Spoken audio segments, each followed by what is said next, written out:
Hi ಸ್ನೇಹಿತರೆ, ನಮಸ್ಕಾರ. ನನ್ನ ಜೊತೆ ಇದ್ದಾರೆ ಶಂಕರ್, ವೆಲ್ತ್ ಮ್ಯಾನೇಜರ್. ಎಷ್ಟೊಂದು ಜನರ ಇನ್ವೆಸ್ಟ್ಮೆಂಟ್ ಅನ್ನ ಸರಿಯಾದ ರೀತಿಯಲ್ಲಿ, ಸರಿಯಾದ ದಿಕ್ಕಿನಲ್ಲಿ ಇನ್ವೆಸ್ಟ್ಮೆಂಟ್ ಮಾಡಿ ಅಂತ ಹೇಳ್ತಾ ಇರ್ತಾರೆ.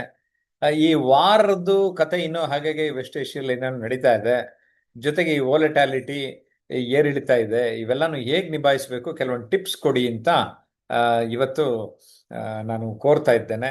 S, over to you Shankar. Thank you sir. Thanks for inviting. So ಈ ಪ್ರಶ್ನೆ ಎಲ್ಲರಿಗೂ ಹ್ಮ್ ಇದೆ. ವಾರ್ ಏನಾಗತ್ತೆ, ಹ್ಮ್ ಟ್ರಂಪ್ ಏನ್ ಹೇಳ್ತಾನೆ, ಹ್ಮ್ ನಾಳೆ ನಾವು ಇವತ್ತು ಹಾಕೋ ಇನ್ವೆಸ್ಟ್ಮೆಂಟು ಇರತ್ತಾ, ಇದು ಬಿದ್ದೋಗತ್ತಾ, ಹ್ಮ್ ಮಾರ್ಕೆಟ್ಸ್ ಸಸ್ಟೈನ್ ಆಗತ್ತಾ ಆಗಲ್ವಾ, ಈ ಹ್ಮ್ ತರ ಹಲವಾರು ಪ್ರಶ್ನೆಗಳು ಆ ಎಲ್ಲರ ಮನ್ಸಲ್ಲೂ ಇದೆ. ಹ್ಮ್ ಇದಕ್ಕೆ ಉತ್ತರ ಏನಂದ್ರೆ, ಒಂದು ವಾರ್ ಅನ್ನೋದನ್ನ ಅವರು ಜಾಸ್ತಿ ದಿವಸ ಕಂಟಿನ್ಯೂ ಮಾಡಕ್ಕೆ ಯಾವುದೇ ಕಂಟ್ರಿ ಇಷ್ಟಪಡಲ್ಲ, and they have to stop it. But ಈಗಿರೋ ಕರೆಂಟ್ ಸಿಚುಯೇಷನ್ ಅಲ್ಲಿ that is the thought process. So ಈ ತರ ಸಿಚುಯೇಷನ್ಗೆ ಅಂತಾನೆ ಕೆಲವು ಪ್ರಾಡಕ್ಟ್ಸ್ ಇದೆ which is not actually hmm ಏನಂತ ಹೇಳ್ಬೋದು, directly proportion to today's market scenario. ಅಂದ್ರೆ ಇವತ್ತಿನ ಹ್ಮ್ ಮಾರ್ಕೆಟ್ ಅದಕ್ಕೆ ಹ್ಮ್ ಏನು ಡಿಫ್ರೆನ್ಸ್ ಮಾಡಲ್ಲ. ಓಕೆ. ಇವತ್ತಿನ ಮಾರ್ಕೆಟ್ ಅದನ್ನ ನಿಮ್ಮ ರಿಟರ್ನ್ಸ್ ನ ಏನು ಕಮ್ಮಿ ಮಾಡಲ್ಲ. ನಿಮ್ಮ ಹ್ಮ್ ಕ್ಯಾಪಿಟಲ್ ಕಮ್ಮಿ ಆಗ್ದಿರೋಂಗೆ ಇನ್ವೆಸ್ಟ್ ಮಾಡುವಂತ ಸಾಕಷ್ಟು ಪ್ರಾಡಕ್ಟ್ಸ್ ಇದಾವೆ ಅಂದ್ರೆ ಮಾರ್ಕೆಟ್. ಅಷ್ಟು ರಿಸ್ಕ್ ಇರಲ್ಲ ಇಲ್ಲಿ. ರಿಸ್ಕ್ ಇಲ್ಲ. ಓಹೋ. ಸೊ ರಿಸ್ಕ್ ಇಲ್ಲ, ಮತ್ತೆ ನಿಮ್ಮ ಕ್ಯಾಪಿಟಲ್ಗಂತೂ 100% ರಿಸ್ಕ್ ಇಲ್ಲ. ಓಕೆ. ಓಕೆ. ಓಕೆ. ಸೊ ಈ ಆಮ್, ಈ ತರ ಪ್ರಾಡಕ್ಟ್ಸ್ ನ ನಾವು MLD ಅಂತ ಕರಿತೀವಿ, ಹ್ಮ್ ಮಾರ್ಕೆಟ್ ಲಿಂಕ್ ಡಿಬೆಂಚರ್ ಅಂತ. ಇದು ಕೆಲವೇ ಸಂಸ್ಥೆಗಳು ಈ ತರ ಒಂದು ಪ್ರಾಡಕ್ಟ್ ನ ಪ್ರಮೋಟ್ ಮಾಡುತ್ತೆ. ಬಟ್ ಪ್ರಮೋಟ್ ಮಾಡೋದಕ್ಕಿಂತ ಈ ಪ್ರಾಡಕ್ಟ್ ನ ಅವರೇ ಮ್ಯಾನುಫ್ಯಾಕ್ಚರ್ ಮಾಡಬೇಕು. ಮ್ಯಾನುಫ್ಯಾಕ್ಚರ್ ಮಾಡುವಂತ ಕಂಪನಿಗಳೇ ತುಂಬಾ ಕಮ್ಮಿ ಇದಾವೆ ಮಾರ್ಕೆಟ್ ಅಲ್ಲಿ. ಇದರಲ್ಲಿ one of the leading are only one which is hmm really doing good ಅಂದ್ರೆ ನವಮ ಅಂತ ಒಂದು ಕಂಪನಿ ಇದೆ. ಹ್ಮ್ ಹಿಂದೆ ಆ ಹೆಸರು ಎಡಲ್ ವೈಸ್ ಅಂತ ಒಂದು ಕಂಪನಿ ಇತ್ತಲ್ಲ, ಹ್ಮ್ ಅವರೇ ನವಮ ಅಂತ ಈಗ ರೀಬ್ರ್ಯಾಂಡ್ ಆಗಿದೆ. ಓಕೆ. ಈಗ ಇವ್ರ ಹತ್ರ ಒಂದು ಪ್ರಾಡಕ್ಟ್, ಅದು MLD ಅನ್ನೋ ಪ್ರಾಡಕ್ಟ್ ನ ಇವರು ಹ್ಮ್ 2008 ಅಲ್ಲಿ ಈ ಪ್ರಾಡಕ್ಟ್ ನ ಅವರು ಶುರು ಮಾಡಿದ್ರು. ಹ್ಮ್ ಓಕೆ. ಹ್ಮ್ ಈ ಪ್ರಾಡಕ್ಟ್ ಏನಕ್ಕೆ ಶುರು ಮಾಡಿದ್ರು ಅಂದ್ರೆ, ಎಲ್ಲರಿಗೂ ಆಸೆ ಇರುತ್ತೆ ಮಾರ್ಕೆಟ್ ಅಲ್ಲಿ ಇನ್ವೆಸ್ಟ್ ಮಾಡಬೇಕು. ಎಲ್ಲರೂ ಮಾರ್ಕೆಟ್ ರಿಟರ್ನ್ಸ್ ನ ತಗೊಂತಿದ್ದಾರೆ, ನಾನು ತಗೋಬೇಕಂತಿದ್ದೀನಿ, ಬಟ್ ಹ್ಮ್ ಬಿದ್ದೋದ್ರೆ ಏನ್ ಮಾಡೋದು ಅನ್ನೋ ಭಯ ಇದೆ ಅಂತ ಕರೆಕ್ಟ್. ಅನ್ಸುತ್ತಲ್ವಾ. ಆ ರೀಸನ್ಗೋಸ್ಕರ ಈ ಪ್ರಾಡಕ್ಟ್ ನ ಕ್ರಿಯೇಟ್ ಮಾಡಿದ್ರು. ಓಕೆ. ಇದರಲ್ಲಿ ಹೆಂಗ್ ವರ್ಕ್ ಆಗುತ್ತೆ ಅಂದ್ರೆ, ನಿಮ್ಮ ಕ್ಯಾಪಿಟಲ್ಗೆ ಪ್ರೊಟೆಕ್ಷನ್ ಅವ್ರು ಕೊಡ್ತಾರೆ. ಎಡಲ್ವೈಸ್ ಅನ್ನೋದು listed company. Hmm okay. Edelweiss securities ಅನ್ನೋ ಕಂಪನಿ ಅವರು ಇದನ್ನ ಹ್ಮ್ ಪ್ರಾಡಕ್ಟ್ ನ ಲಾಂಚ್ ಮಾಡೋದು, ಓಕೆ. ಇಲ್ಲ ಮ್ಯಾನೇಜ್ ಮಾಡೋದು. ಈ ಎಡಲ್ವೈಸ್ ಸೆಕ್ಯೂರಿಟೀಸ್ಗೆ parent company Edelweiss financial limited. Okay. So ಇದೆರಡು ಕಂಪ್ನಿನೂ ಲಿಸ್ಟೆಡ್ ಕಂಪ್ನಿ. ಹ್ಮ್ ಅದು ಬಿಟ್ಟು ನಾವು ನವಮ ಅನ್ನೋದು ಡಿಸ್ಟ್ರಿಬ್ಯೂಷನ್ ವೆಲ್ತ್ ಮ್ಯಾನೇಜ್ಮೆಂಟ್ ಕಂಪ್ನಿ, ಅವ್ರು ಕೂಡ listed company. So 3 listed companies ಈ ಪ್ರಾಡಕ್ಟ್ ನ ಪ್ರಮೋಟ್ ಮಾಡುತ್ತೆ. So okay. ಹಾಗಾಗಿ it is very very safe. ಮತ್ತೆ ಅವ್ರು ಹೇಳಿರೋ ಅದನ್ನ ಅವರು ಉಳಿಸ್ಕೊಂತಾರೆ. ಹ್ಮ್ ಯಾಕೆ ಹ್ಮ್ ಹ್ಮ್ ಉಳಿಸ್ಕೊಂತಾರೆ ಅಂದ್ರೆ, ನಾವು ಒಬ್ರು ಇಂಡಿವಿಜುವಲ್ ಆಗಿ ನಮ್ಮ ಫಿನಾನ್ಷಿಯಲ್ ಕ್ರೆಡಿಬಿಲಿಟಿ ತೋರಿಸ್ಬೇಕಂದ್ರೆ ನನ್ನ ಸಿಬಿಲ್ ಸ್ಕೋರ್ ಚೆನ್ನಾಗಿರ್ಬೇಕು. ಹ್ಮ್ ಆ ಸಿಬಿಲ್ ಸ್ಕೋರ್ ಚೆನ್ನಾಗಿರ್ಬೇಕಂದ್ರೆ ನಾನು ಹೇಳಿರೋ ತರ ನಾನು ಉಳಿಸ್ಕೋಬೇಕು. ನನ್ನ ಹ್ಮ್ ಮಾತು ಉಳಿಸ್ಕೊಂಡ್ರೆ, ಇವಾಗ EMI ತಗೊಂತೀನಿ, EMI ಕಟ್ಟಬೇಕು. ಹ್ಮ್ ಕಟ್ಟಿದ್ರೆ ಸಿಬಿಲ್ ಸ್ಕೋರ್ ಚೆನ್ನಾಗಿರುತ್ತೆ. ಒಂದು EMI ನ ಲೇಟ್ ಮಾಡಿದ್ರು ಸಿಬಿಲ್ ಸ್ಕೋರ್ ಕಮ್ಮಿ ಆಗುತ್ತೆ ಅಲ್ವಾ. ಹೌದು. ಆ ಥರ ಇದರಲ್ಲಿ ಕ್ರಿಸಿಲ್ ರೇಟಿಂಗು, ಇಕ್ರಾ ರೇಟಿಂಗ್ ಅಂತ ಡೆಟ್ ಇನ್ವೆಸ್ಟ್ಮೆಂಟ್ಸ್ಗೆ ಈ ಕಂಪನೀಸು ರೇಟ್ ಮಾಡುತ್ತೆ ಅವ್ರನ್ನ. ಓಕೆ. ಓಕೆ. ಓಕೆ. ಆ ರೇಟಿಂಗ್ ಅಲ್ಲಿ ಏನಾಗುತ್ತೆ ಅಂದ್ರೆ, ಈ particular company is coming at A+ stable ಅಂತ ಹೇಳ್ತಾರೆ.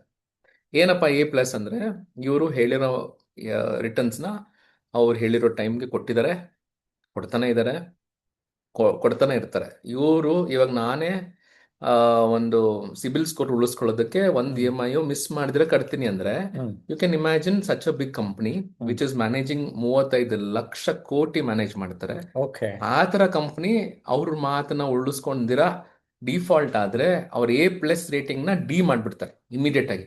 ಸಿಬಿಲ್ ಆದ್ರೂ ಸ್ವಲ್ಪ ಸ್ವಲ್ಪ ಕಮ್ಮಿ ಆಗತ್ತೆ, ಇಲ್ಲ ಹ್ಮ್ ಹಂಗಿಲ್ಲ, ಹ್ಮ್ ಡೈರೆಕ್ಟ್ ಆಗಿ A+ ಇಂದ ಡಿ ಬಂದ್ಬಿಡುತ್ತೆ company. So it is very risky for any financial institution R any company who is floating a bond, ಇಲ್ಲಾಂದ್ರೆ ಫಿಕ್ಸ್ಡ್ ಇನ್ಕಮ್ ಇನ್ಸ್ಟ್ರೂಮೆಂಟ್ಸ್ ಕೊಡ್ತಿರೋಂಥ ಕಂಪ್ನೀಸು ಯಾವ ಥರ ನಿಮಗೆ ಅವ್ರು ಹೇಳಿರೋ ಕಮಿಟ್ಮೆಂಟ್ಸ್ನ ಮಿಸ್ ಮಾಡೋಕ್ಕೆ ಸಾಧ್ಯನೇ ಇಲ್ಲ. ಹಾಗಾಗಿ ನೀವು ಸೇಫ್ ಆಗಿ ಇದರಲ್ಲಿ ಇನ್ವೆಸ್ಟ್ ಮಾಡ್ಬೋದು. So this is one of the best options ಇವಾಗಿರೋ ಮಾರ್ಕೆಟ್ ಸಿನಾರಿಯೋಲಿ. This is very good because ನಿಮ್ಮ ಕ್ಯಾಪಿಟಲ್ ಇಸ್ ಪ್ರೊಟೆಕ್ಟೆಡ್. ಅದು ಅಲ್ದಿರಾ ಇದು 3.5 ವರ್ಷದ ಪ್ರಾಡಕ್ಟ್. ಓಕೆ, 3.5 ವರ್ಷದಲ್ಲಿ ಅವರು ಹೇಳ್ತಿರೋಂಥ ಏನೋ ರಿಕ್ವೈರ್ಮೆಂಟ್ ಏನಂದ್ರೆ, ಇವತ್ತು ನಿಫ್ಟಿ ಇಂಡೆಕ್ಸ್ ಇರುತ್ತೆ, ಎಲ್ಲರಿಗೂ ಗೊತ್ತಿರುತ್ತೆ. ಸೆನ್ಸೆಕ್ಸ್ ನಿಫ್ಟಿ ಅಂತ 2 ಇಂಡೆಕ್ಸ್ ಇದೆ, ಎಲ್ಲರಿಗೂ ಗೊತ್ತಿದೆ. ಓಕೆ, ಮಾರ್ಕೆಟ್ ಅಲ್ಲಿ ನ್ಯೂಸ್ ಅಲ್ಲಿ ಎಲ್ಲ ಕೇಳ್ತಾನೆ ಇರ್ತೀವಿ. ಇಂಡೆಕ್ಸ್ ನಮ್ಗೆ 10% ರಿಟರ್ನ್ 3 ವರ್ಷದಲ್ಲಿ ಕೊಡಬೇಕು ಅಂತ ಅವ್ರದ್ದು ಕಂಡೀಷನ್. ಆ 3 ವರ್ಷದಲ್ಲಿ 10% ರಿಟರ್ನ್ ಕೊಟ್ರೆ ಅವರು ನಿಮ್ಗೆ 50% ರಿಟರ್ನ್ ಕೊಡ್ತಾರೆ. ಸೊ ಹಾಗಾಗಿ it is very very easy for a market kind of situation ಅಲ್ಲಿ ನಿಮ್ಗೆ ಅಷ್ಟು ರಿಟರ್ನ್ ತಗೊಳ್ಳೋದು ತುಂಬಾ ಸುಲಭ. ಇಲ್ಲ ಅಂದ್ರೆ ಏನಾಗುತ್ತೆ, ನಾರ್ಮಲ್ ಆಗಿ ನಾವು ನೆಕ್ಸ್ಟ್ 3.5 years ಅಲ್ಲಿ 50% ರಿಟರ್ನ್ ಮಾರ್ಕೆಟ್ ಇಂದ ಮಾಡ್ಬೇಕಂದ್ರೆ ಕಷ್ಟ ಇದೆ, ನಿಜಾನಲ್ವಾ? ನಾರ್ಮಲ್ ಆಗಿ it is difficult to make in this market. Next 3.5 years ಅಲ್ಲಿ ನಾನು ಅಷ್ಟು ದುಡ್ಡು ಮಾಡಕ್ ಸಾಧ್ಯನೇ ಇಲ್ಲ, ಯಾಕಂದ್ರೆ ಕಷ್ಟ ಇದೆ. 1.5 to 2 years there is a turbulence in the market, but 10% growth is very much possible. So ಅದು ಆ ರೀಸನ್ಗೋಸ್ಕರ ಈ ಪ್ರಾಡಕ್ಟ್ ನಾನು ಎಲ್ಲರಿಗೂ ರೆಕಮೆಂಡ್ ಮಾಡೋದೇನೆಂದ್ರೆ, ಇದನ್ನ ಎಲ್ಲರೂ ಇನ್ವೆಸ್ಟ್ ಮಾಡ್ರಿ, ಬೆನಿಫಿಟ್ ತಗೊಳ್ರಿ. ಇದರಲ್ಲಿ ಮಿನಿಮಮ್ 5 ಲಕ್ಷ ಇನ್ವೆಸ್ಟ್ಮೆಂಟು, 3.5 ವರ್ಷ ಟೈಮಲ್ಲಿ ನಿಮಗೆ 50% ರಿಟರ್ನ್ ಬಂದೇ ಬರುತ್ತೆ. ಸೊ 5 ಲಕ್ಷ ಹಾಕಿದ್ರೆ 7.5 ಲಕ್ಷ ತೊಗೊಂಡು ಹೋಗ್ತೀರಾ. ಸೊ ಈ ಥರ ಪ್ರಾಡಕ್ಟ್ ಮಾರ್ಕೆಟಲ್ಲಿ ಯಾವುದೂ ಇಲ್ಲ. ಇದನ್ನ ವೆರಿ ವೆರಿ ಏನಂತ ಹೇಳ್ತೀರಾ, ಈ HNIs ಅಂತ ಹೇಳ್ತಾರಲ್ಲ, ಹೈ ನೆಟ್ವರ್ತ್ ಇಂಡಿವಿಜುವಲ್ಸ್ ಅಂತ, ಅಂಥವ್ರು ಯೂಸ್ ಮಾಡ್ತಾರೆ. ಒಂದು ಇನ್ವೆಸ್ಟ್ಮೆಂಟ್ ಬಗ್ಗೆ ಜಾಸ್ತಿ ತಿಳ್ಕೊಂಡಿರೋ ಅಂಥವ್ರಿಗೆ ಈ ಥರ ಪ್ರಾಡಕ್ಟ್ಸ್ನ ಎಲ್ಲರಿಗೂ ಸಿಗುತ್ತೆ, ಅಂಥವ್ರಿಗೆ ಸಿಗುತ್ತೆ. ಇವತ್ತು ಜಯಪ್ರಕಾಶ್ ಅವರು ಈ ಪರ್ಟಿಕ್ಯುಲರ್ ವಿಡಿಯೋನ ಅವರು ರೆಕಾರ್ಡ್ ಮಾಡ್ತಿರೋ ಉದ್ದೇಶ ಏನಂದ್ರೆ, ಸಾಮಾನ್ಯ ಜನತೆಗೂ ಈ ತರ ಒಳ್ಳೆ ಪ್ರಾಡಕ್ಟ್ಸ್ ತಿಳ್ಕೊಳ್ಳಿ, ಇನ್ವೆಸ್ಟ್ ಮಾಡ್ಲಿ, ಎಲ್ಲರೂ ಇದರಿಂದ ಬೆನಿಫಿಟ್ ಆಗ್ಲಿ ಅನ್ನೋ ಹೌದು. ಉದ್ದೇಶದಲ್ಲಿ ಇದ್ರ ಬಗ್ಗೆ ಹೆಚ್ಚಿನ ಮಾಹಿತಿ ಬೇಕು ಅಂದ್ರೆ ನಮ್ಮ ಕಚೇರಿಗೆ ಕಾಲ್ ಮಾಡಿ ಮಾಹಿತಿಯನ್ನ ಪಡೀರಿ. ಕನೆಕ್ಟ್ ಮಾಡಲಿಕ್ಕೆ ಅನುಕೂಲ ಆಗ್ತದೆ. ನಾವು ಶಂಕರ್ ಅವ್ರ ಜೊತೆ ಕನೆಕ್ಟ್ ಮಾಡಿ ನಿಮಗೆ ಕೋಆರ್ಡಿನೇಟ್ ಮಾಡ್ತೀವಿ ಅಂತ ಹೇಳಕ್ಕೆ ಇಷ್ಟಪಡ್ತೇನೆ. 9341259267 ಈ ಸಂಖ್ಯೆಗೆ ಕರೆ ಮಾಡಿ ನಿಮ್ಮ ಮಾಹಿತಿನ ಕೊಡಿ ಅಂತ ಹೇಳ್ತಾ, ಈಗ ನಾನು ಈ ವಿಡಿಯೋ ರೆಕಾರ್ಡ್ ಮಾಡೋಕ್ಕಿಂತ ಮುಂಚೆ 1 ತಾಸು ನನಗೆ ಅರ್ಥ ಮಾಡಿಸಿದ್ರು. ಹಾಗಾಗಿ ನಮ್ಮ ಯೂಟ್ಯೂಬ್ ವೀಕ್ಷಕರಿಗೂ ಇದರಿಂದ ಲಾಭ ಆಗಲಿ ಸರ್, ಅದನ್ನು ಮಾಹಿತಿ ಕೊಡಿ ಅಂತ ಹೇಳಿದೆ. ಒಟ್ಟಾರೆ ಈ ಸಂವಾದ, ಈ ಥರದ ವಿಚಾರಗಳನ್ನು ತಿಳಿಸೋದ್ರಿಂದ ಇದು ಎ ಕೈಂಡ್ ಆಫ್ ಸರ್ವಿಸ್ ಅಂತಾನೆ ಅನ್ಸುತ್ತೆ ನನಗೆ. ಏನಂತೀರಿ? 100% ಸರ್. ಇದು ನಾಲೆಜ್ ಇಸ್ ಮನಿ ಅಂತ ಹೇಳ್ತಾರಲ್ಲ, ಆ ಥರ ಇವತ್ತು information is power, information is money. Who ever has right information will make a lot of money. ಈಗ ನೋಡಿ, ಒಂದು ಪರ್ಟಿಕ್ಯುಲರ್ ಝೋನಲ್ಲಿ ಒಂದು ಈಗ ದೇವನಹಳ್ಳಿ ಏರ್ಪೋರ್ಟ್ ಬರುತ್ತೆ ಅನ್ನೋದು ಯಾರಿಗೂ ಗೊತ್ತಿರಲಿಲ್ಲ. ಗೊತ್ತಿರೋರು ಲ್ಯಾಂಡ್ ತಗೊಂಡು ಇಟ್ಕೊಂಡಿದ್ರು, ಗೊತ್ತಿಲ್ದಿರೋರು ಏನ್ ಮಾಡಿದ್ರು, ದೇ ಲಾಸ್ಟ್ ದ ಆಪರ್ಚುನಿಟಿ. ಅದಕ್ಕೆ ಇನ್ಫಾರ್ಮೇಶನ್ ಅನ್ನೋದು ಗೊತ್ತಿಲ್ದ್ರೆ ಯು ಕ್ಯಾನ್ ಮೇಕ್ ಮನಿ. ಅದೇ ತರ ಇವತ್ತು ನಾವು ಒಂದು ಪ್ರಾಡಕ್ಟ್ ಬಗ್ಗೆ ಇನ್ಫಾರ್ಮೇಶನ್ ಕೊಟ್ಟಿದ್ದೀವಿ. ಸೊ ಇದನ್ನು ಯೂಸ್ ಮಾಡ್ಕೊಳ್ಳೋದ್ರಿಂದ ನಿಮ್ಗೆ ದುಡ್ಡು ಆಗುತ್ತೆ. You decide how to make a use of this information. Yes ಸ್ನೇಹಿತರೆ, ಜಯಪ್ರಕಾಶ್ ನಾಗ್ತಿಹಳ್ಳಿ ಹಾಗೂ ಟ್ರಾನ್ಸ್ಮಿಷನ್ ಅನ್ಲಿಮಿಟೆಡ್ ಯೂಟ್ಯೂಬ್ ಚಾನಲ್ಗಳನ್ನು ವಾಚ್ ಮಾಡ್ತಾ ಇರಿ, ಜೊತೆಗೆ ಕಾಮೆಂಟ್ ಮಾಡ್ತಾ ಇರಿ, ಸಬ್ಸ್ಕ್ರೈಬ್ ಮಾಡೋದನ್ನು ಮರಿಬೇಡಿ, ಲೈಕ್ ಮಾಡಿ, 4 ಜನಕ್ಕೆ ಫಾರ್ವರ್ಡ್ ಮಾಡಿ. Bye bye. Thank you Shankar. Thank you sir. Thank you.